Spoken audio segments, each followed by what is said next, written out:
Hello ji, this is अमन अग्रवाल। तो काफी students का टेक महिंद्रा के अंदर इंटरव्यू होने जा रहा है। बहुत सारे स्टूडेंट्स का इंटरव्यू शेड्यूल भी हो चुका होगा। तो आज इस वीडियो के अंदर हम Tech Mahindra interview in short cover करने वाला है। अगर आप लोग ये वीडियो स्टार्टिंग से एंड तक देख लोगे तो आप इजिली टेक महिंद्रा के अंदर प्लेसमेंट ले रहे होगे, क्योंकि इस वीडियो के अंदर हम काफी अच्छे अच्छे इंटरव्यू क्वेश्चंस कवर करने वाले हैं जो टेक महिंद्रा की टर्म से काफी इंपॉर्टेंट होने वाले हैं। तो प्लीज इस वन शॉट को अच्छी तरीके से देख लेना एंड सारी चीजें अच्छी तरीके से समझ लेना। तो वीडियो को स्टार्ट करते हैं बिना किसी देरी के साथ। तो क्वेश्चन नंबर 1। तो सबसे पहला क्वेश्चन होने वाला है differentiate between class and object. मैं पहले ही बता दूं, इस वन शॉट के अंदर हम सारी चीजें कवर करने वाले हैं, चाहे वो हमारा एसक्यूएल हो, चाहे हमारा ऊप्स हो, डीबीएमएस हो। सबके इंपॉर्टेंट क्वेश्चंस कवर करने वाले हैं जो टेक महिंद्रा के अंदर प्रीवियस ईयर में काफी क्वेश्चंस पूछे गए हैं, काफी इंटरव्यूज में पूछे गए हैं। तो टेक महिंद्रा के लिए काफी वीडियो इंपॉर्टेंट होगी, तो प्लीज इस वीडियो को एंड तक देख लेना। तो सबसे पहली चीज क्या है कि यार देखो, क्लास और ऑब्जेक्ट के अंदर क्या डिफरेंस होता है। तो ये क्वेश्चन मैं आप लोग को पहले ही बता दूं, Amazon के अंदर, माइक्रोसॉफ्ट के अंदर और टीसीएस के अंदर काफी इंटरव्यूज में काफी बार पूछा जा चुका है। तो थ्योरी के टर्म से क्वेश्चन काफी इंपॉर्टेंट है। तो क्लास और ऑब्जेक्ट की एक परफेक्ट डेफिनेशन क्या होगी।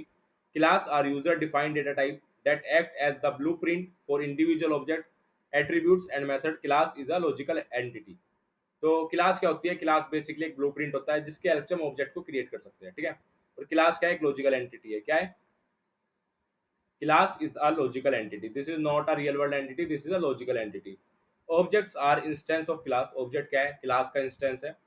Created with specifically defined data. Object is real world entity. तो दो चीज इसके अंदर मेन पॉइंट है कि जो क्लास है वो हमारा यूजर डिफाइंड डेटा टाइप है, जो एक ब्लूप्रिंट है जिसकी हेल्प से हम ऑब्जेक्ट को क्रिएट कर सकते हैं। एंड क्लास क्या है? एक लॉजिकल एंटिटी है। और ऑब्जेक्ट के केस में ऑब्जेक्ट जो है वो इंस्टेंस है क्लास का, एंड ऑब्जेक्ट जो है हमारी वो रियल वर्ल्ड एंटिटी है। अब एग्जांपल बता दूं मैं आप लोगों को। देखो, ऑब्जेक्ट जो है, आप लोग ऑब्जेक्ट हो, ठीक है। ये पेन है, ये पेन ऑब्जेक्ट है। ये माइक है, ये माइक ऑब्जेक्ट है। मैं हूं, मैं ऑब्जेक्ट हूं। तो हर एक रियल वर्ल्ड एंटिटी जो रियली एग्जिस्ट करती है, रियल वर्ल्ड में जो भी चीज एग्जिस्ट करती है वो एक क्या है? ऑब्जेक्ट। तो आपको एग्जाम्पल बता के जरूर समझाना है, क्योंकि इंटरव्यूअर को अगर आप एग्जाम्पल दे के समझाओगे तो उसको काफी अच्छी तरीके से लगेगा कि यार सामने वाला जो स्टूडेंट है वो काफी अच्छा है, उसको चीजें पता है। अब देखते हैं अपना question number 2। List the main pillars of oops. तो देखो, ऊप्स के कई सारे पिलर्स होते हैं, काफी स्टूडेंट्स को पता भी होगा, एंड जिसको नहीं पता है वो इस वीडियो के अंदर अच्छी तरीके से समझ जाएगा। इनहेरिटेंस सबसे पहला पिलर है हमारा, इनहेरिटेंस। उसके बाद encapsulation, then abstraction, then polymorphism. तो इस चार पिलर को अच्छी तरीके से पढ़ लेना, इनहेरिटेंस, इनकैप्सुलेशन, एब्स्ट्रक्शन, पॉलीमॉर्फिज्म। अब एक एक की डेफिनेशन अच्छी तरीके से हम समझते हैं। इनहेरिटेंस क्या है? Inheritance is the concept in oops in which one class inherits the attributes and methods of another class. ठीक है। अब देखो, आप लोगों ने जावा करी होगी या सी प्लस प्लस करा होगा, तो आप लोगों ने देखा होगा कि अगर आपकी एक क्लास है, जो मेरी एक क्लास है, उसकी कुछ प्रॉपर्टीज अगर मैं दूसरी क्लास के अंदर यूज कर रहा हूँ तो उसको क्या बोलते हैं? इनहेरिटेंस। जैसे आपके जो आई का कलर है, आपके फादर के आई कलर से मैच करता होगा। बहुत सारे लोगों का आई, जो आई बॉल है, उसका थोड़ा सा ब्राउन होता है कलर। तो आप लोगों ने देखा होगा कि वो जेनेटिकली होता है, क्योंकि उनके फादर का या फिर उनकी मदर का ब्राउन होता है। तो दिस इज इनहेरिटेंस, ठीक है। बहुत सारे लोगों का बाल बाल का कलर देख लेना। तो बहुत सारी चीजें ऐसी होती है। अब इनहेरिटेंस क्या है? देखो, इनहेरिटेंस बेसिकली कुछ नहीं है। अगर एक क्लास की प्रॉपर्टीज हम दूसरी क्लास के अंदर वो कर रहे हैं, इनहेरिट कर रहे हैं, तो उसको हम इनहेरिटेंस बोलते हैं। एब्स्ट्रक्शन क्या है? Abstraction in oops is used to hide unnecessary information and display only necessary information. This is the main point, ठीक है। ये पॉइंट अगर आप लोग इंटरव्यू को बता दोगे तो काफी आपसे इंप्रेस हो जाएगा। एब्स्ट्रक्शन बेसिकली कुछ नहीं है। एब्स्ट्रक्शन क्या है? आप लोगों ने जो यूजर की टर्म से इंपॉर्टेंट इंफॉर्मेशन नहीं थी, अननेसेसरी इंफॉर्मेशन थी, उसको हाइड कर लिया, एंड जो नेसेसरी इंफॉर्मेशन थी वो यूजर को दे दी, ठीक है। इनकैप्सुलेशन क्या है? Encapsulation is the concept of binding fields and methods together as a single unit.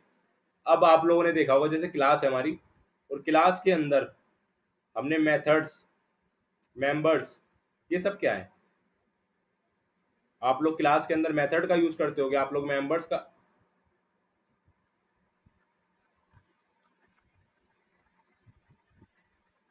आप लोग क्लास के अंदर मेथड्स का यूज करते होगे, मेंबर्स का यूज करते होगे। तो ये सब चीज क्या है?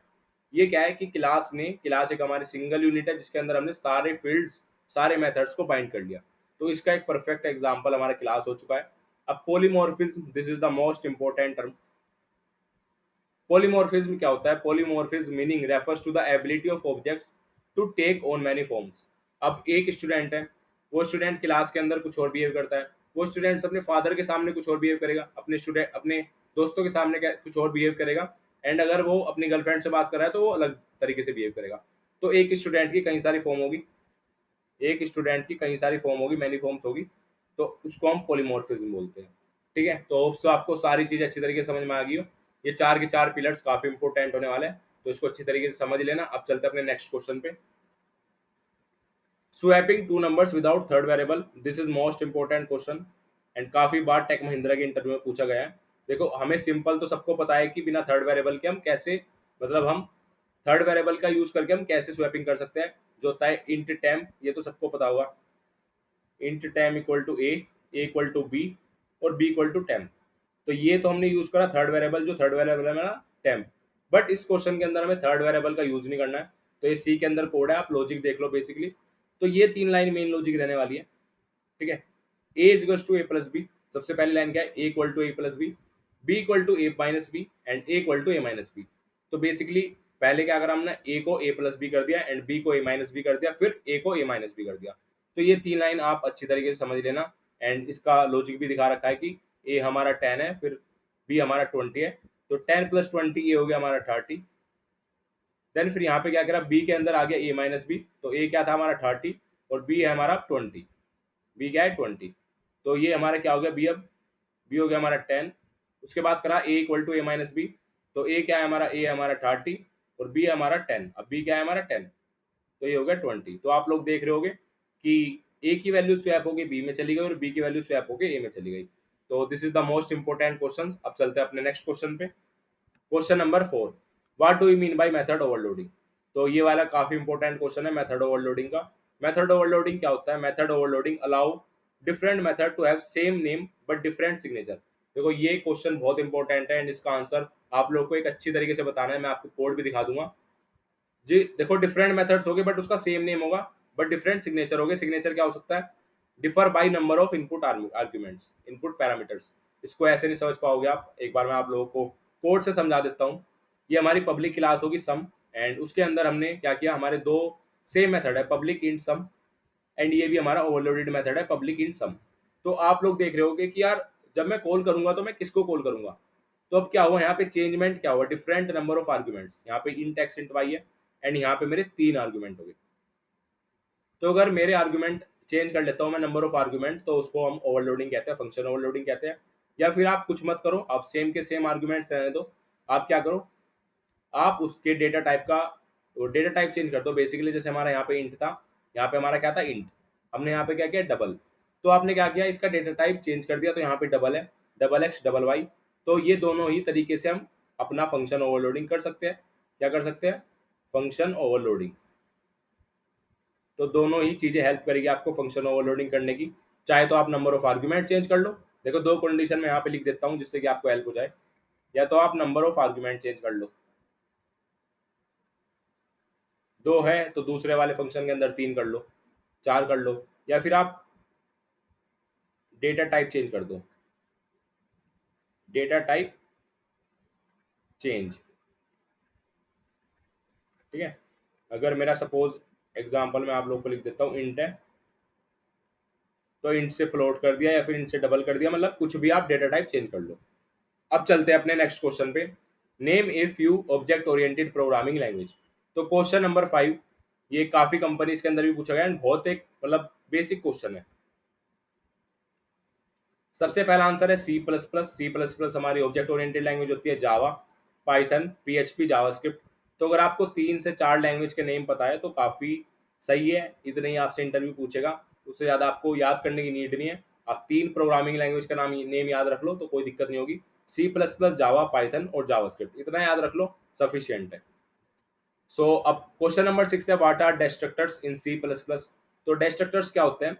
Destructors in C plus plus are instant member functions that are automatically called. Automatically called, ये मेन पॉइंट है इसका। Whenever an object is destroyed. तो आप लोगों ने देखा होगा ऊप्स के अंदर हम पहले ऑब्जेक्ट को बनाते हैं एंड उसके बाद अगर हमें ऑब्जेक्ट को ऑटोमेटिकली कॉल करना है तो डिस्ट्रक्टर क्या काम करता है? ऑटोमेटिकली कॉल कर देता है। जब भी हमारा ऑब्जेक्ट डिस्ट्रॉय हो जाता है, हमारे ऑब्जेक्ट का कोई भी नीड नहीं होता है, तो डिस्ट्रक्टर हमारा ऑटोमेटिकली कॉल हो जाता है, ठीक है। और दूसरे वर्ड्स में हम इसको बोल सकते हैं destructor is the last function called before N object is destroyed. तो ऑब्जेक्ट के डिस्ट्रॉय होने से पहले हमारा जो लास्ट फंक्शन होता है वो डिस्ट्रक्टर होता है, ठीक है। क्वेश्चन नंबर 7 आ जाता है हमारा डीबीएमएस के अंदर से, what is meant bye database. तो डेटाबेस सब लोग स्टूडेंट्स को पता होगा, आप लोगों ने बहुत डेटाबेस के बारे में पढ़ा होगा, एंड डेटाबेस आपके करिकुलम के अंदर भी होगा डीबीएमएस। तो this is most important question. तो डेटाबेस क्या होता है? Database is an organised, consistent and logical collection of data. क्या है? एक ऑर्गेनाइज्ड है, एक कंसिस्टेंट एंड एक लॉजिकल कलेक्शन ऑफ डेटा है that can easily be updated, accessed and managed. मैं एक एग्जांपल से बता देता हूँ। सपोज आपके पास कोई डेटा है, कोई पीडीएफ है, ठीक है, एक्स वाई जेड डेटा है। अब ये कलेक्शन ऑफ डेटा को हम डेटाबेस कह सकते हैं, मतलब काफी स्टूडेंट्स का आपके पास डेटा है, ठीक है, एक बहुत बड़ा डेटाबेस है। उसके अंदर यहाँ पे भी डेटा है, क्लास ए का भी, क्लास बी का भी डेटा है। ये हम ए बी सी लिख देते हैं, ये हमारी क्लास ए है और ये हमारी क्लास बी है। तो अब इसके अंदर हमारे पास कलेक्शन ऑफ डेटा है। अब हम इसको ईजिली अपडेट भी कर सकते हैं, इसको अगर मुझे नीड होगी तो मैं एक्सेस भी कर सकता हूँ, इसको मैं मैनेज भी कर सकता हूँ। तो ये डेफिनेशन इसकी काफ़ी, मतलब बहुत एक अच्छी डेफिनेशन है। तो इस डेफिनेशन को अच्छी तरीके से याद कर लेना, ठीक है। मैंने इस पे इम्पोर्टेंट लिख दिया। So move to the next question, question number 8। Explain different language present in DBMS. तो डीबीएमएस के अंदर डिफरेंट लैंग्वेजेस प्रेजेंट होती है, जैसे हमारा डीडीएल, डेटा डेफिनेशन लैंग्वेज। अब आपसे इंटरव्यू क्या क्वेश्चन पूछेगा, वो आपसे ऐसे नहीं पूछेगा कि explain different language present in DBMS. ये मैंने क्वेश्चन प्रेजेंट किया है बस, बट वो आपसे क्या पूछेगा, वो आपसे पूछेगा कि डीडीएल की कमांड्स बताओ, डीएमएल की कमांड्स बताओ, डीसीएल की कमांड बताओ। तो डीडीएल की अगर वो कमांड आपसे पूछता है तो create, alter, drop, truncate, rename. और अगर वो डीबीएमएल की पूछता है, डीएमएल की, select, update, insert, delete. DCL का हमें क्या कहना है, grant and revoke. TCL, commit, roll back, save point. तो ये चार डेफिनेशन लैंग्वेज को अच्छी तरीके से पढ़ लेना, काफी इंपॉर्टेंट है। इनकी कमांड्स आपसे पूछी जाएगी, तो कमांड्स को अच्छी तरीके से याद कर लेना। अब क्वेश्चन नंबर 9 क्या कहता है, what is meant bye acid properties in DBMS. तो डीबीएमएस के अंदर काफी एक इंपॉर्टेंट प्रॉपर्टीज होती है जिसको बोलते हैं हम एसिड प्रॉपर्टीज। अब यहाँ पे कोई एसिड नहीं घेरना है किसी के ऊपर। अब ये एसिड प्रॉपर्टीज क्या होती है मैं आप लोग को बता देता हूँ। A for atomicity, C for consistency, I for isolation, D for durability. अगर आपको वीडियो अच्छी लग रही हो, आपको चीजें समझ में आ रही हो, तो आपको कमेंट सेक्शन के अंदर कर देना है एसिड। तो मैं समझ जाऊंगा कि आप लोग अपनी आंखें खोल के वीडियो को देख रहे हो, सो नहीं रहे हो, क्योंकि आपकी प्रिपरेशन के लिए टाइम काफ़ी कम है एंड आपको प्रिपरेशन करना है, आपका इंटरव्यू बहुत जल्दी आने वाला है। तो आप अच्छी तरीके से प्रिपरेशन करोगे तभी आप लोग वहाँ पे आपके टेक महिंद्रा के अंदर जॉब ले पाओगे, क्योंकि बहुत सारे स्टूडेंट्स आ रहे हैं, बहुत सारे स्टूडेंट्स का इंटरव्यू है और सिलेक्शन काफ़ी कम स्टूडेंट्स को होने वाला है। तो आप लोग को अपनी प्रिपरेशन टॉप नॉच लेवल रखनी है। मैं ये चाहूंगा कि मेरे जितने भी स्टूडेंट्स वीडियो को देख रहे हैं उनको सबकी सबका प्लेसमेंट हो जाए टेक महिंद्रा के अंदर, ठीक है। तो आपको कमेंट क्या करना है, एसिड। अब ए फोर क्या है, ए फोर है एटोमिसिटी। एटोमिसिटी का काम क्या होता है, the entire transaction take place at once और does not happen at all. या तो मेरी पूरी की पूरी ट्रांजेक्शन होगी या फिर वो नहीं होगी, बस दो ही केस हो गए, या तो कोई चीज होगी या फिर वो नहीं होगी। कंसिस्टेंसी का मतलब है the database must be consistent before and after the transaction. Suppose आप लोगों ने किसी को 10 रुपए भेजे, तो आपके खाते में जो आपका अकाउंट है उसके अंदर कंसिस्टेंसी होनी चाहिए। ऐसा नहीं है कि आपके पास कोई, मतलब आप लोगों ने 10 रुपए भेजे और आपके कट के 20 रुपए। तो data must be consistence before and after the transaction. Transaction से पहले भी और ट्रांजेक्शन के बाद भी जो आपका डेटाबेस है वो कंसिस्टेंट होना चाहिए। I for isolation, multiple transaction occur independently without interference. Suppose A to B एक ट्रांजेक्शन है और बी टू सी एक ट्रांजेक्शन है, तो ए टू बी का बी टू सी से कोई इंटरफेयर नहीं होना चाहिए, हर ट्रांजेक्शन अपनी इंडिपेंडेंट रन करेगी। D for durability, the changes of a successful transaction occur even if the system failure. ठीक है, अगर आपका कभी सिस्टम क्रैश हो जाता है, सिस्टम फेलियर हो जाता है, तो जो चेंजेस थे सक्सेसफुली ट्रांजेक्शन के अंदर अकर होनी चाहिए, जो भी चेंजेस थे वो सक्सेसफुली होने चाहिए। ऐसा नहीं होना चाहिए कोई भी करप्ट इन्फॉर्मेशन हो। अगर आपका सिस्टम फेलियर हो जाता है तो आपका ड्यूरेबिलिटी मेंटेन होनी चाहिए। तो A for atomicity, C for consistency, I for isolation, D for durability. तो यार इसकी प्रॉपर्टी प्रॉपर्टी काफी इंपॉर्टेंट है, और इसकी फुल फॉर्म भी आपको पता होनी चाहिए कि ए फोर क्या होता है, सी फोर क्या होता है, एंड आई फोर क्या होता है, एंड डी फोर क्या होता है। तो guys come to the next question, and this question is very important. देखो बहुत सारी कंपनी के अंदर, चाहे आप किसी भी कंपनी के अंदर चले जाओ, एसक्यूएल के अंदर ये क्वेश्चन काफी इंपॉर्टेंट होता है। जॉइंस एक बहुत बड़ा इंपॉर्टेंट टॉपिक है। तो जॉइंस एक काफी इंपॉर्टेंट है, इसके कुछ टाइप्स होते हैं, इसकी कुछ क्वेरीज होती हैं, तो सारी चीजें डिटेलिंग में देखने वाले हैं, तो इसको अच्छी तरीके से समझ लेना। तो describe join and its type in detail. तो सबसे पहले देखते हैं जॉइन क्या होता है। A join clause is used to combine row from two और मोर टेबल्स। सपोज हमारे पास दो टेबल है, एक टेबल 1 है, एक टेबल 1 है और एक टेबल 2 है, और इसमें से हमें रोज को कंबाइन करना है। इस दो टेबल के अंदर से हमें रोज फैच करनी है, तो हम जॉइन की हेल्प से दोनों रोज के दोनों टेबल्स के अंदर रोज को फैच कर सकते हैं। ठीक है, अब इसके टाइप्स देखते हैं। तो सबसे पहले आता है हमारा inner join. Inner join keyword select records that have matching value in both table. अब मैं आपको एक बार इसकी पिक्टोरियल रिप्रेजेंटेशन से समझा देता हूँ।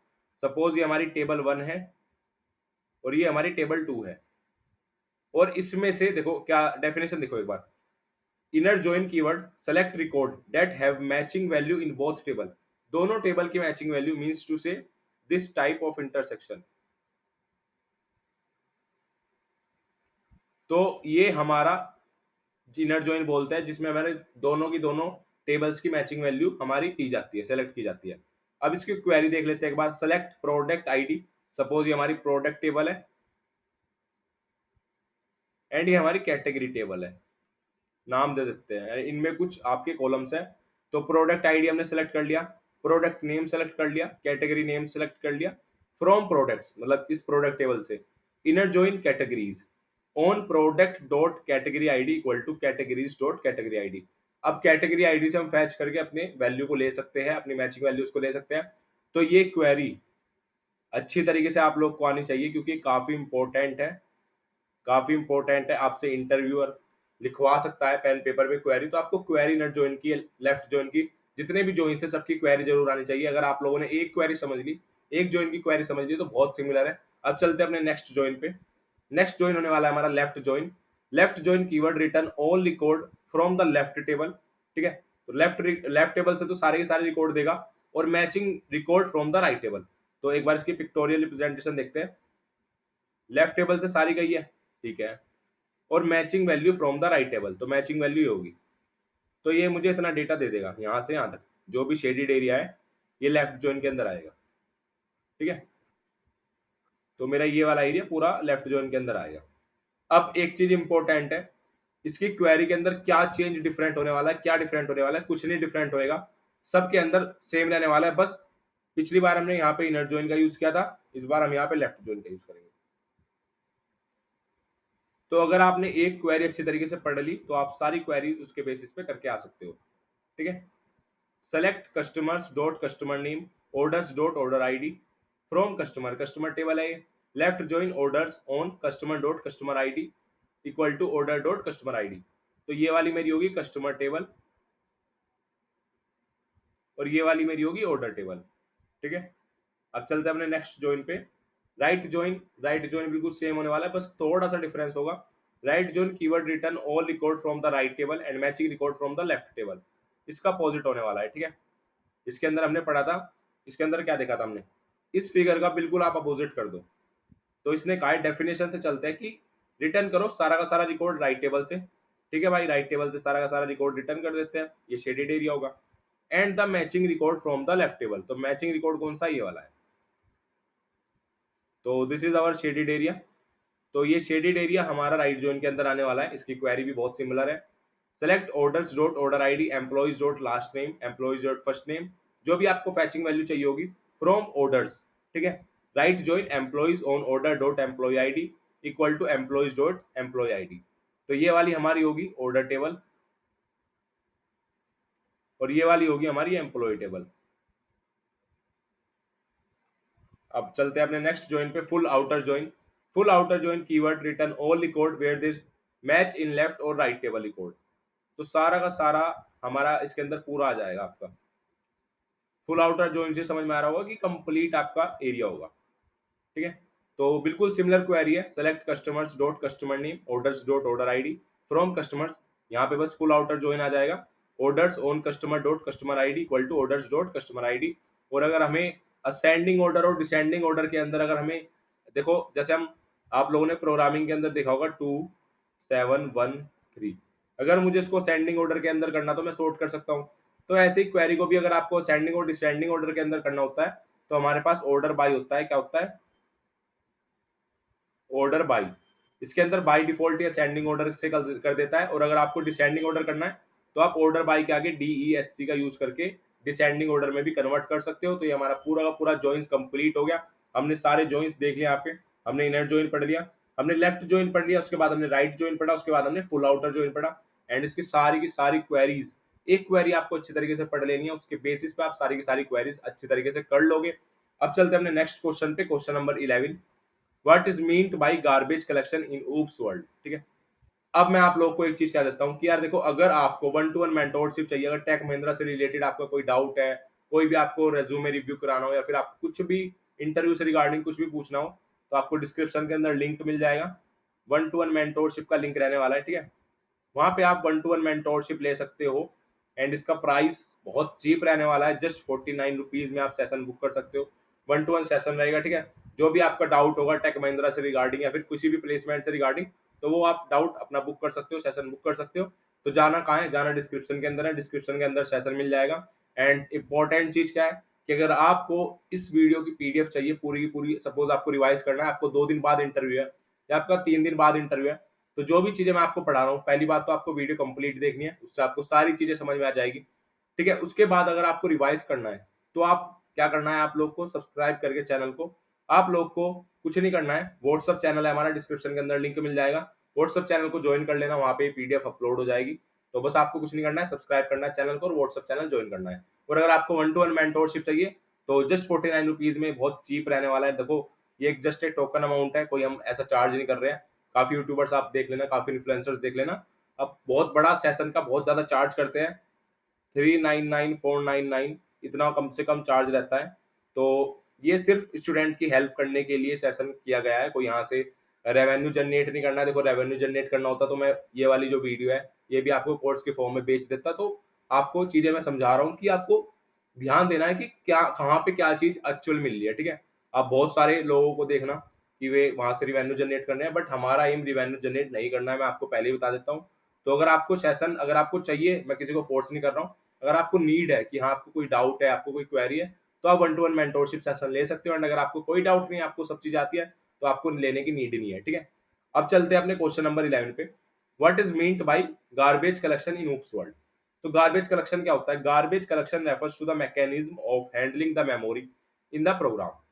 Throw garbage collection the unwanted memory is freed up by removing the object that are no longer needed। अब गार्बेज कलेक्शन में आप लोग को समझा देता हूँ। देखो, कई बार हम ऑब्जेक्ट्स बनाते हैं जावा के अंदर, C++ के अंदर, तो अब जो कुछ ऑब्जेक्ट्स होते हैं जिसकी हमें नीड नहीं होती है, जो अनवांटेड मेमोरी लेते हैं। देखो, ऑब्जेक्ट क्या होता है, ऑब्जेक्ट हमारी मेमोरी लेता है।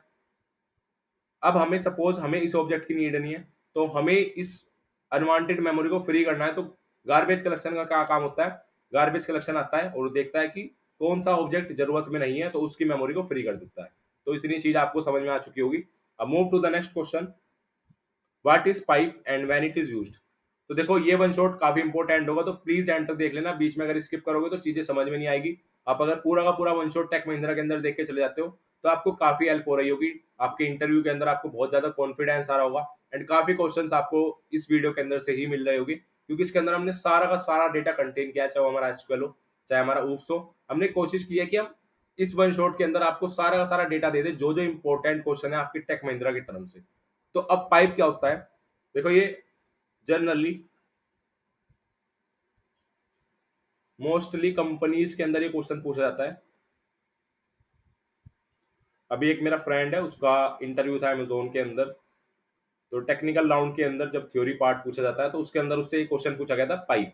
ठीक है, तो वो उसका आंसर नहीं दे पाया था, बट इसका आंसर हमें अच्छी तरीके से समझ लेना है कि पाइप क्या होता है।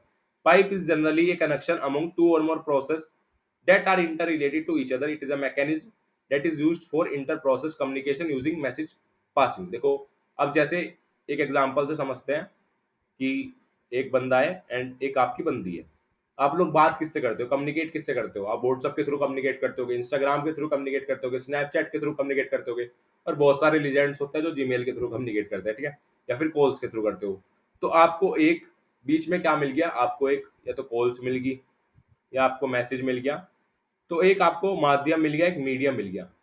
तो अगर कोई प्रोसेस रन कर रही है, P1 प्रोसेस है एंड एक P2 प्रोसेस है, और इनको आपस में बात करनी है, तो ये किसके थ्रू बात करेंगे, ये भी तो एक समस्या है ना कि अगर मेरे पास दो प्रोसेस चल रही है, एक P1 प्रोसेस है एंड एक P2 प्रोसेस है, एंड इनको आपस में कॉन्टैक्ट करना है, इनको आपस में बात करनी है, तो एक पाइप एक टर्म होती है, पाइप की हेल्प से कनेक्शन बनाती है दो और मोर प्रोसेस के बीच में, इंटर रिलेट कर पाती है एक दूसरे से, और ये एक इंटर प्रोसेस कम्युनिकेशन का माध्यम है, ठीक है। तो अब चलते हैं अपने नेक्स्ट क्वेश्चन पे, व्हाट इज वर्चुअल मेमोरी।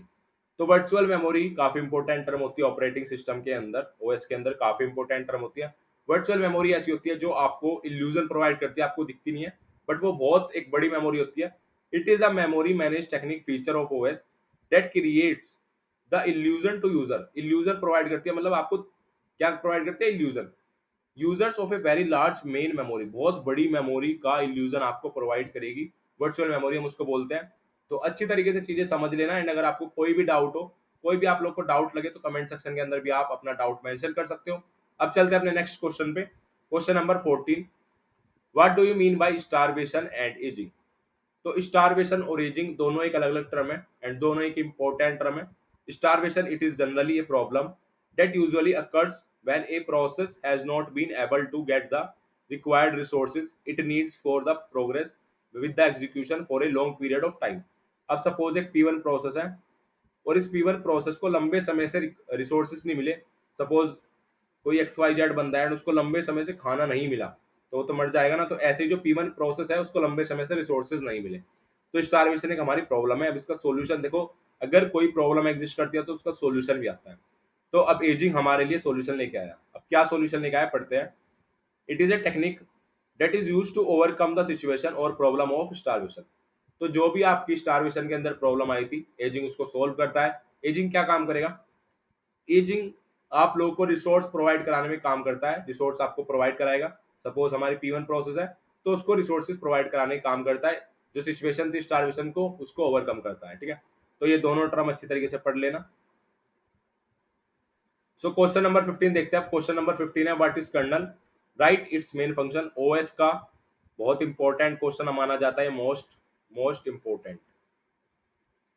तो कर्नल क्या होता है, kernel is basically a computer program, ठीक है, usually considered as central component और मॉड्यूल ऑफ ओएस। एक सेंट्रल कंपोनेंट और मॉड्यूल ऑफ ओएस है कर्नल।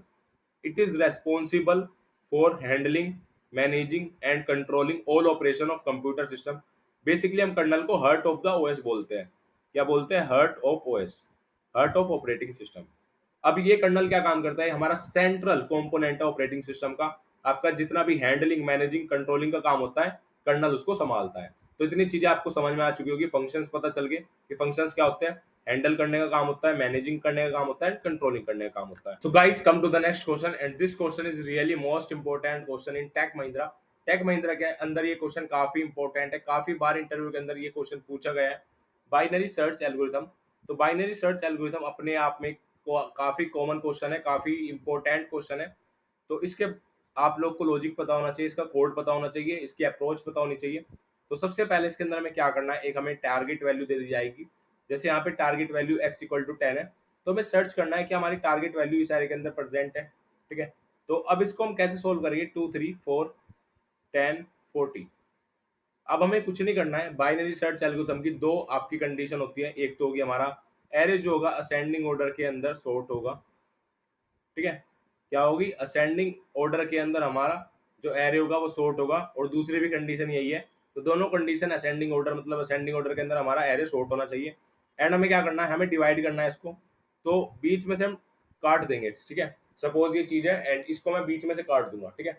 अब जैसे मैंने एरे को बीच में से कट कर दिया, तो ये मेरा मिड हो गया। अब इसका लेफ्ट पार्ट होगा और इसका ही राइट पार्ट होगा। अब एक बार कोड से मैं आप लोग को समझा देता हूँ। तीन कंडीशन इसमें इंपॉर्टेंट होने वाली है, एंड अगर आप लोगों ने तीन कंडीशन समझ ली तो आप पूरा का पूरा कोड समझ रहे होगे। तो सबसे पहले हमने एक वेरिएबल ले लिया लो, एंड हाई हमारा हो गया एरे डॉट लेंथ -1, मतलब हमारा कहाँ से कहाँ तक जाएगा, ये हमारा लो है एंड ये हमारा एरे डॉट लेंथ -1 है। तो पूरा हम लूप रन करेंगे। उसके बाद हमें क्या करना है, हमने मिड निकाल लिया, ठीक है। उसके बाद हमें तीन कंडीशन है। सबसे पहली कंडीशन है if array of mid equal to x. Suppose करते हैं कि आपको एरे ऑफ मिड यहीं पे, सपोज ये एक्स हमारा 4 होगा, तो हमें एरे ऑफ मिड यहीं पे मिल गया, तो हम यहीं से रिटर्न कर जाएंगे, हमें तो वैल्यू मिल गई हमारी। अब अगर हमारा एरे ऑफ मिड, अगर हमारा array of mid less than x है, मतलब एक्स हमारा बड़ा है, सपोज जैसे हमारा एक्स 10 है और हमारा मिड है 4, तो हमें क्या करना, हमें इस वाले के एरे के अंदर आना पड़ेगा, क्योंकि हमें पहले से पता है कि सॉर्टेड है, ठीक है। तो हम क्या करेंगे, low equal to mid plus one, तो लो को बढ़ा देंगे मिड प्लस वन, और else high is equal to mid minus one, ठीक है। अब बीच की हमने कंडीशन चेक कर ली, इसकी चेक कर ली, तो अब ये कंडीशन होगी। तो इधर आने के लिए हमें क्या करना पड़ेगा, हाई को मिड माइनस वन करना पड़ेगा, क्योंकि इसके अंदर आना है। तो बहुत बेसिक सा क्वेश्चन था, बहुत काफी इंपॉर्टेंट क्वेश्चन था। तो ये तीन कंडीशन आपको पता होनी चाहिए, if array of mid equal to x, return mid, if array of mid less than x, क्या करना है, low equal to mid plus one, else high equal to mid minus one, और लास्ट में return minus one कर देना है। And अब बात करेंगे इसकी टाइम कॉम्प्लेक्सिटी के बारे में कि कितनी इसकी टाइम कॉम्प्लेक्सिटी होने वाली है। तो इसकी टाइम कॉम्प्लेक्सिटी आप लोगों को मैं नहीं बताऊंगा, आप लोगों को कमेंट सेक्शन के अंदर बतानी है, ठीक है। कमेंट सेक्शन के अंदर इसकी टाइम कॉम्प्लेक्सिटी फटाफट कमेंट कर दो। एंड अगर आप लोग को कोई भी आपको मेंटोरशिप चाहिए, अगर आप लोग को टेक महिंद्रा से रिगार्डिंग, आपके इंटरव्यू के रिगार्डिंग कोई भी डाउट है, कुछ भी आप लोग को प्रॉब्लम है, तो आप लोग को डिस्क्रिप्शन के अंदर लिंक मिल जाएगा, आप लोग को 1-to-1 मेंटोरशिप जाके बुक कर देनी है, आपको हेल्प करेगी काफी। एंड अगर आप लोग को कोई डाउट नहीं, आप लोग को सारी चीज आती है, तो आप लोग को मेंटोरशिप बुक करने की नीड नहीं है। अगर किसी स्टूडेंट को पता नहीं है कुछ चीजें, इंटरव्यू के अंदर कोई दिक्कत है, मतलब उसको लगता है कि मुझे ये चीजें नहीं पता है, तो मुझे कैसे करनी है, कोई मेंटोरशिप आप लोग को चाहिए, तो आप लोग जाके सेशन बुक कर सकते हो। तो 1-to-1 इंटरेक्शन रहेगा, मैं आप लोग को चीजें बता रहा हूँ, काफी स्टूडेंट्स ने सेशन लिया है, आप लोग जाके रिव्यू भी देख सकते हो। तो अब चलते हैं अपने नेक्स्ट क्वेश्चन पे। Question number 17, state some of the advantage of database management system. तो डीबीएमएस आप लोगों ने पढ़ा होगा, थर्ड ईयर में जरूर आप लोगों ने डीबीएमएस पढ़ा होगा। तो डीबीएमएस काफी इंपॉर्टेंट सब्जेक्ट होता है इंटरव्यू की टर्म से। तो कुछ एडवांटेजेस ही हमें बताने हैं डीबीएमएस के। तो सबसे पहला है, it helps in controlling redundancy in database. तो देखो जैसे एक ही नेम है, सपोज अमन है, एंड ये अमन की एंट्री बार बार आ रही है, तो इस रिडंडेंसी को कौन हटाता है, database management. Unauthorised access is restricted by, कोई ऐसा कोई फर्जी यूजर आके इसको एक्सेस नहीं कर सकता है, सिर्फ ऑथराइज्ड यूजर ही इसको एक्सेस कर सकते हैं। Multiple user interface are available, multiple user interface available है। Backup and recovery services are available, तो अगर आप लोग को बैकअप चाहिए, आप लोग को रिकवरी चाहिए, तो वो भी यहाँ पे अवेलेबल है। तो ये 4 पॉइंट इसके काफी इंपॉर्टेंट है, तो अच्छे तरीके से पढ़ लेना। अगर आपको नोट्स चाहिए तो सब्सक्राइब करके आप लोग को क्या करना है, हमारा व्हाट्सअप चैनल ज्वाइन करना है। उसके अंदर आप लोग को एक पीडीएफ मैं इसका ड्राइव लिंक शेयर कर दूंगा, उससे जाके आप लोग एक बार रिवीजन भी कर सकते हो। So move to the next question, question number 18, why is Java not a pure object oriented language. ठीक है, ये क्वेश्चन काफी कंपनीज के अंदर पूछा गया है कि जावा हमारी जो होती है वो प्योर ऑब्जेक्ट ओरिएंटेड लैंग्वेज क्यों नहीं होती है। तो इसका सबसे बड़ा रीजन है, Java supports primitive data type, byte, boolean, char, short, int, float, long, double. तो कुछ प्रिमिटिव डेटा टाइप्स हमारे जावा के अंदर होते हैं, जिसकी वजह से जो हमारी जावा है वो हमारी प्योर ऑब्जेक्ट ओरिएंटेड लैंग्वेज नहीं होती। अगर हम बात करें कि हमारी क्या जावा 100% ऑब्जेक्ट ओरिएंटेड लैंग्वेज है, तो नहीं, हमारी जावा 99% ऑब्जेक्ट ओरिएंटेड लैंग्वेज है। अब वो 1% कौन खा गया, 1% खा गया हमारा प्रिमिटिव डेटा टाइप। तो ये आप लोग को लॉजिक जरूर पता होना चाहिए, this is most most important question. आप किसी भी कंपनी में बैठ रहे हो, ऐसा नहीं है कि सिर्फ टेक महिंद्रा के अंदर, आप किसी भी कंपनी के अंदर बैठ रहे हो, सब कंपनी के लिए क्वेश्चन काफी इंपॉर्टेंट है। सो अब चलते हैं क्वेश्चन नंबर 19 पे, difference between heap and stack memory in Java. देखो दो तरीके की मेमोरी हमने अपनी कोडिंग और प्रोग्रामिंग लैंग्वेज के अंदर पढ़ी है, एक होती है हमारी हीप मेमोरी, एक होती है हमारी स्टैक मेमोरी। तो हीप और स्टैक मेमोरी में डिफरेंस क्या होता है वो हम चीज समझेंगे। सबसे पहले हम बात करेंगे स्टैक मेमोरी के बारे में। स्टैक मेमोरी क्या होती है, stack memory is a portion of memory that was assigned to every individual program, जो हर एक इंडिविजुअल प्रोग्राम को असाइन किया जाता है, इट वाज फिक्स्ड, ये फिक्स्ड होती है। On the other hand, heap memory is the portion that was not allocated to the Java program but it will be available for use by the Java program when it is required. जब भी हमें use होगा तब भी हम heap memory का use कर सकते हैं, and mostly during the run time of the program. Run time पे हीप मेमोरी का यूज होता है। एंड फिक्स मेमोरी कौन सी होती है, स्टैटिक मेमोरी। तो आपको दो टर्म पता होनी चाहिए कि स्टैटिक मेमोरी हमारी फिक्स होती है एंड हीप मेमोरी हमारी रन टाइम पे यूज होती है। So move to the next question, question number 20, how is Java different from C plus plus. तो कैसे हमारी Java programming language C plus plus programming language से डिफरेंस है, क्या क्या डिफरेंस है। तो तीन मेजर डिफरेंस मैं आप लोग को बताने वाला हूँ, एंड इन तीन मेजर डिफरेंस को आप लोग को अच्छी तरीके से पढ़ लेना है। तो सबसे पहला मेजर डिफरेंस होगा, सी प्लस प्लस हमारी कंपाइल लैंग्वेज होती है, ठीक है भैया, जबकि जावा जो होती है हमारी कंपाइल भी होती है और हमारी इंटरप्रेटेड भी होती है। देखो सी प्लस प्लस हमारी कंपाइल होती है सिर्फ, और जावा जो होती है हमारी कंपाइल भी होती है और इंटरप्रेटेड भी होती है। सबसे पहला डिफरेंस समझ में आ चुका होगा, ठीक है। अब चलते हैं नेक्स्ट डिफरेंस पे, Java program are machine independent where C plus plus program can run only in the machine in which it is compiled. तो जावा प्रोग्राम हम किसी भी मशीन पे रन कर सकते हैं। हम हमें अपना बाइट कोड पता होना चाहिए, हमारे पास बाइट कोड होना चाहिए। तो आप लोग विंडोज पे रन कर सकते हो, आप लोग मैक ओएस पे रन कर सकते हो, बट सी प्लस प्लस हमारा सिर्फ मशीन पे ही रन होगा, मशीन डिपेंडेंट होता है ये। तो ये मेजर डिफरेंस है। And third is the most important difference, C plus plus allows user to use pointers in the program. तो आप लोगों ने देखा होगा कि सी प्लस प्लस के अंदर पॉइंटर्स का यूज होता है, बट जावा के अंदर पॉइंटर्स का यूज नहीं होता है। Whereas Java does not allow it, Java internally use pointer, Java अपने इंटरनली ही यूज करता है पॉइंटर का, बट डायरेक्टली जैसे हम सी प्लस प्लस के अंदर पॉइंटर्स देखते हैं, ऐसे हम जावा के अंदर पॉइंटर्स नहीं देखते हैं। अब चलते हैं अपने नेक्स्ट क्वेश्चन पे, क्वेश्चन नंबर 21। अब देखो इसका ही क्वेश्चन बन गया। अब तक हमने पढ़ा था कि जावा के अंदर पॉइंटर्स का यूज नहीं होता, बट अब क्वेश्चन आ गया कि क्यों नहीं होता है, Y.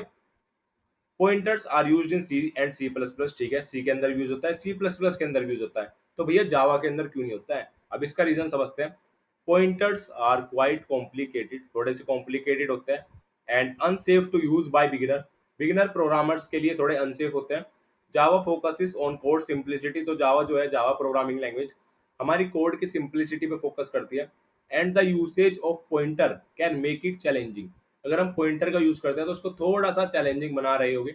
So guys, come to the next question, question number 22, and this question is really most important। तो यार ये काफी इंपॉर्टेंट क्वेश्चन है, मोस्ट इंपॉर्टेंट क्वेश्चन इस पे हम लगाएंगे। What is meant by data warehousing, तो डेटा वेयर हाउसिंग क्या होता है? The process of collecting, extracting, transforming and loading data from multiple sources and storing them into one database. Suppose हमारे पास कई सारे डेटा है, कई सारे सोर्स से हमने डेटा को कलेक्ट कर लिया, तो क्या कह रहा है? The process of collecting, extracting, transforming and loading data, कई सारे सोर्सेज से, मल्टीपल सोर्स है, M1 है, ये M2 है, ये M3 है, ये M4 है, तो कई सारे मल्टीपल सोर्सेज से हमने डेटा को एक्सट्रैक्ट कर लिया, लोड कर लिया और स्टोर कर दिया एक बड़े से डेटाबेस में, तो इसको हम क्या कहते हैं? Data warehousing. तो बहुत सिंपल सा क्वेश्चन रहने वाला है। तो जैसे आप लोगों ने फैक्ट्री देखी होगी, उसके अंदर हम कहीं जगह से माल लेके आते हैं, कई जगह से हम अपने प्रोडक्ट्स लेके आते हैं, एंड फैक्ट्री के अंदर हम सारे के सारे अपने प्रोडक्ट को रख देते हैं, तो उसको हम क्या बोलते हैं? हम डेटा वेयर हाउसिंग बोलते हैं। डेटा वेयर हाउसिंग बिल्कुल सिमिलर है, इसके अंदर हम डेटा को कई जगह से लेके आएंगे, मल्टीपल सोर्सेज से हम डेटा को कलेक्ट करेंगे, एक्सट्रैक्ट करेंगे एंड लोड कर देंगे एक वन डेटाबेस के अंदर, ठीक है। तो काफी सिंपल ये क्वेश्चन था। अब चलते हैं अपने नेक्स्ट क्वेश्चन पे, question number 23, explain class loader in Java and it's different types. तो क्लास लोडर, इसके अंदर हम समझ रहे होंगे क्लास लोडर क्या होता है। Class loader subsystem of the Java virtual machine, Java के अंदर होता है हमारा JVM, is responsible for loading class files. तो आप लोगों ने देखा होगा जावा के अंदर क्लास बनती है, तो क्लास लोडर का काम होता है क्लास को लोड करने का काम करता है, वो मेन मेमोरी के अंदर हमारी क्लासेस को लेके आता है। The class loader loads the Java program first whenever we execute, जब भी आप इसको एग्जीक्यूट करोगे जावा प्रोग्राम को, तो क्लास लोडर सबसे पहला काम क्या करेगा? वो आपकी क्लास को लोड करता है, ठीक है, मेन मेमोरी के अंदर। तो अब हम आ चुके हैं हम अपने HR क्वेश्चंस की तरफ, क्योंकि टेक महिंद्रा के अंदर HR क्वेश्चंस प्ले करता है एक इंपॉर्टेंट रोल। काफी स्टूडेंट्स ऐसे होते हैं कि जिनका टेक्निकल काफी अच्छा हो जाता है और वे HR के अंदर थोड़ा सा इंटरव्यू उनका खराब चला जाता है, क्योंकि उनको एक्सपेक्टेशन नहीं होती है कि हमें कैसे HR क्वेश्चंस का आंसर देना है। तो इसके अंदर मैं आप लोग को HR क्वेश्चंस कुछ 5 से 6 4 क्वेश्चंस हम कर रहे होंगे, एंड जिनके मैं आप लोग को एक सुटेबल आंसर बता रहा हूँ। एंड इन HR क्वेश्चंस के अंदर आप लोग को काफी क्वेश्चंस आपके HR राउंड के अंदर मिल जाएंगे, तो HR क्वेश्चंस को काफी सीरियस लेके आप लोग को करना है। तो क्वेश्चन नंबर 1 है, what do you know about tech Mahindra. तो देखो आप किसी भी कंपनी के अंदर जा रहे हो, चाहे वो आपकी XYZ कंपनी हो, चाहे वो टेक महिंद्रा हो, चाहे वो इन्फोसिस हो, चाहे वो विप्रो हो, चाहे वो TCS हो, चाहे वो अमेजोन हो, चाहे वो माइक्रोसॉफ्ट हो, चाहे वो गूगल हो, दुनिया के अंदर कोई भी कंपनी हो, आप इंटरव्यू के अंदर जा रहे हो और आप टेक्निकल इंटरव्यू के अंदर, आपको पता हो या ना पता हो, बट आपसे HR इंटरव्यू के अंदर ये क्वेश्चन जरूर आपसे रेज होगा। आप किसी भी कंपनी के इंटरव्यू के अंदर जा रहे हो, तो उस कंपनी के बारे में आपसे जरूर पूछेंगे कि आप उस कंपनी के बारे में क्या जानते हो। तो हमेशा क्या करना है हमें? हमेशा रिसर्च करनी है उस कंपनी की, रिसर्च अबाउट द कंपनी। तो आप किसी भी कंपनी के अंदर जा रहे हो तो भाई रिसर्च करे बिना बिल्कुल मत जाना। मैं आप लोग को यही एडवाइस दूंगा कि सबसे पहले हमें रिसर्च करनी है। आप लोग उनके लिंक्डइन अकाउंट देख सकते हो, ठीक है, गूगल पे सर्च कर सकते हो कि कंपनी टेक्नोलॉजी किस पे काम करती है, क्या कंपनी काम करती है, कहाँ कहाँ पे मेन हेड क्वार्टर्स है, कौन इसका CEO है। तो कुछ इन्फॉर्मेशन कंपनी के बारे में जरूर कलेक्ट कर लेना। आपको हार्डली 10 मिनट्स लगेगी इन्फॉर्मेशन कलेक्ट करने के लिए, तो आप लोग का एक एज हो जाएगा, एक बेटर एज आप लोगों का होगा अदर कैंडिडेट से। तो आप लोग को कंपनी के बारे में थोड़ी बहुत बेसिक नॉलेज जरूर होनी चाहिए। तो टेक महिंद्रा क्या है? Tech Mahindra is an Indian multinational information technology services and consulting company. Consulting भी प्रोवाइड कराती है। Part of Mahindra group, the company is headquartered in Pune, Pune के अंदर इसका हेडक्वार्टर है, and has its registered office in Mumbai, Mumbai के अंदर इनका रजिस्टर्ड ऑफिस है। Tech Mahindra has over 1,38,000 employee across 90 countries, 90 countries के अंदर इनके यहाँ 1,38,000 एम्प्लॉयज काम करते हैं। ये रेशो घटता रहता है, बढ़ता रहता है। तो एक अप्रोक्स रेशो आप लोग को बता देना है, ठीक है। तो ये क्वेश्चन को आप लोग को ऐसे आंसर देना है, तो एक परफेक्ट आंसर होगा इसका। तो इसको याद कर लेना, ठीक है। मैं आप लोग को पीडीएफ भी प्रोवाइड कराऊंगा, हमारे व्हाट्सएप चैनल पे पीडीएफ आ जाएगी, वहाँ पे ड्राइव का लिंक शेयर कर दूंगा, तो उससे भी आप लोग एक बार रिवाइज कर सकते हो, ठीक है। अब चलते हैं अपने नेक्स्ट क्वेश्चन पे। Question number 2, what is your strength and weakness? तो आप किसी भी कंपनी के अंदर चले जाओ दुनिया के, ये क्वेश्चन आपसे जरूर अराइज होगा। स्ट्रेंथ और वीकनेस के बारे में हर कंपनी आपसे पूछेगी। तो स्ट्रेंथ के अंदर आप अपनी कोई भी स्ट्रेंथ बता सकते हो। मैं एग्जांपल से आप लोग को बता देता हूँ। I am a team player who is focused and wants to learn new things every day, ठीक है। Second, I have good communication skill. अगर आपकी कम्युनिकेशन स्किल अच्छी नहीं है एंड आप लोग ये पॉइंट बोल रहे हो, तो बिल्कुल मत बोलना। अगर आपकी कम्युनिकेशन स्किल अच्छी है तभी आप लोग ये पॉइंट बोलना, ठीक है। I have excellent leadership skill which might help me in the long run. ये मैंने कुछ आपको एग्जांपल दे दिया, आप अपने हिसाब से अपनी स्ट्रेंथ बताना, ठीक है। ऐसा नहीं कि आप सेम टू सेम यही चीज बताओगे। सपोज आप लोगों ने बता दिया है गुड कम्युनिकेशन स्किल, और आपको कम्युनिकेशन स्किल के बारे में कुछ नहीं पता है, आपको कम्युनिकेशन वाली स्किल अच्छी नहीं है, तो फिर आपका पॉइंट वहां पे लेस हो जाएगा। और आपकी लीडरशिप स्किल अच्छी नहीं है और आपने बोल दिया कि I have excellent leadership skill, तो फिर हमें ऐसा नहीं करना है। जो भी आपकी रियल स्ट्रेंथ है, अपनी रियल स्ट्रेंथ बतानी है। एंड वीकनेस के अंदर, I am self critical, I have stage fear. तो आप कुछ भी अपनी जो भी आपको वीकनेस लगती है वो आप बता सकते हो। और वीकनेस के साथ आपको एक प्लस पॉइंट जरूर करना है कि आप लोगों ने उस वीकनेस पे क्या काम किया अब तक, ठीक है। आप लोगों ने, सपोज आपका स्टेज फियर है, तो आप लोगों ने इस पर कुछ काम किया होगा कि आप लोगों ने बहुत सारे सेशंस लिए होंगे जिससे कि मेरा स्टेज फियर सही हो जाए। तो यार देखो, अपना प्लस पॉइंट आपके हाथ में है, क्योंकि इतने सारे कैंडिडेट्स होंगे और वहां पे सिलेक्शन कराना काफी एक बहुत बड़ा काम होता है, बहुत बड़ा टास्क होता है। तो अगर आप अपना एक एज पॉइंट लेके चलोगे तो आपका इजीली सिलेक्शन हो जाएगा। आप किसी भी कंपनी के अंदर जाओ, थोड़ा सा हमें अलग खेलना है, ठीक है। अब चलते हैं अपने नेक्स्ट क्वेश्चन पे। Question number 3, why are you suitable for this role? तो आप ही क्यों सुटेबल हो इस रोल के लिए? तो इसका आंसर आप लोग को ऐसे देना है, my skills and abilities are in perfect agreement with the requirement of the position. मतलब जो मेरी स्किल्स है, जो मेरी क्वालिफिकेशन है, यहाँ पे आप क्वालिफिकेशन वर्ड का भी यूज कर सकते हो, क्वालिफिकेशन वर्ड का भी आप लोग यहाँ पे यूज कर सकते हो। तो आपकी जो रिक्वायरमेंट है कंपनी की पोजीशन की, उसके लिए मेरी स्किल्स और क्वालिफिकेशन वेल एंड परफेक्ट है। Above all my communication and leadership skill makes me a strong candidate for that position. तो ये पॉइंट अगर आप ऐड कर देते हो तो आपका थोड़ा सा आंसर ज्यादा अच्छा हो जाता है। तो आपको ऐड करना आना चाहिए कि चीजों को हमें कैसे ऐड करना, कैसे हमें अपने आंसर को दुनिया से अलग आंसर, मतलब देखो, चार लोग बिल्कुल सेम आंसर बोल रहे होंगे, बट आप पांचवें लोग हो और आपको कुछ ऐसा आंसर बोलना पड़ेगा जो सामने वाला इंटरव्यूअर इंप्रेस हो जाए। तो ये बिल्कुल एकदम बेहतरीन आंसर है। तो आप अगर इन आंसर को बोल देते हो तो ये परफेक्ट आंसर आप लोगों के लिए होने वाले हैं। So move to the next question. Who is the CEO of Tech Mahindra?